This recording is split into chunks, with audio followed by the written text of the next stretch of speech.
គេ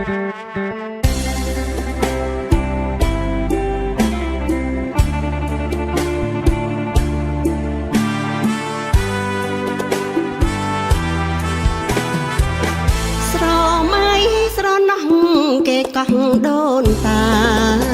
ទឹកដីកំណើតកាជាភូមិកង់រកាច្បារដងទន្លេ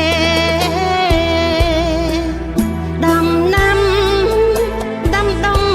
ល្អកើនច្រើនទ្វេស្រុកមុខកំពូលមានស្នេហ៍ស្រង់ដោយដួងខែបែបភ័ក្របប្រឹមស្ពានប្រែតាមមេកុំស្ទាក់បំណងមេត្តាជួយនាំចំឡងញាតមិនភូមិផងផ្ញើក្តីសង្ឃឹមគុណយូជាប់ភ្នែកក្រលេកញញឹមតាមមាត់ទន្លេក្រមុំសារងចំពង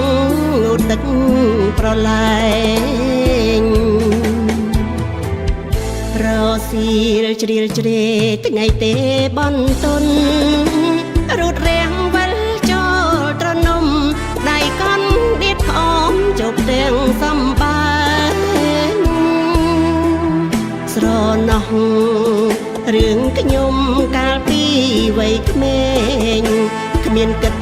នឹកព្រួយចំបែងហើយខែលប្រឡាយលេងតាមគង្គី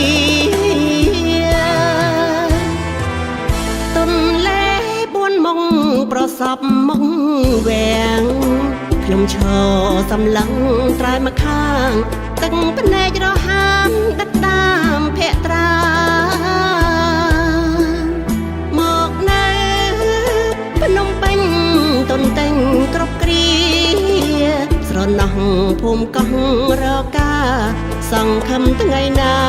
ជួបសាជាថ្មី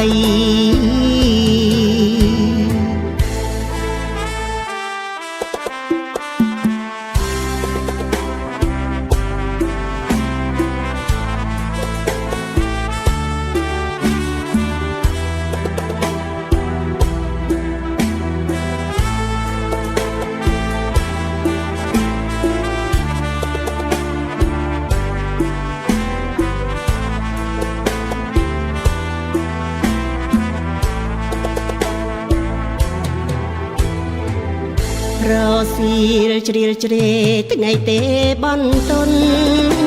រូតរាំងវិលចូលត្រនំដៃកន់ដៀតផ្អមជប់ទាំងសំបានស្រណោះរឿងខ្ញុំកាលពីវ័យក្មេងគ្មានគិត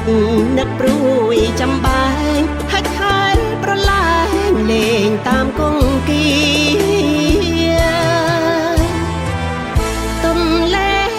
មុងប្រសពមុងវាំងខ្ញុំឈរសម្លឹងត្រែមកខាងទឹកភ្នែករហាមដឹកតាមភក្ត្រាមកនៅភ្នំពេញតុនតែងគ្រប់គ្រាស្រណោះភូមិកោះរកាសង្ឃឹមថ្ងៃណាជួបសាជាថ្មី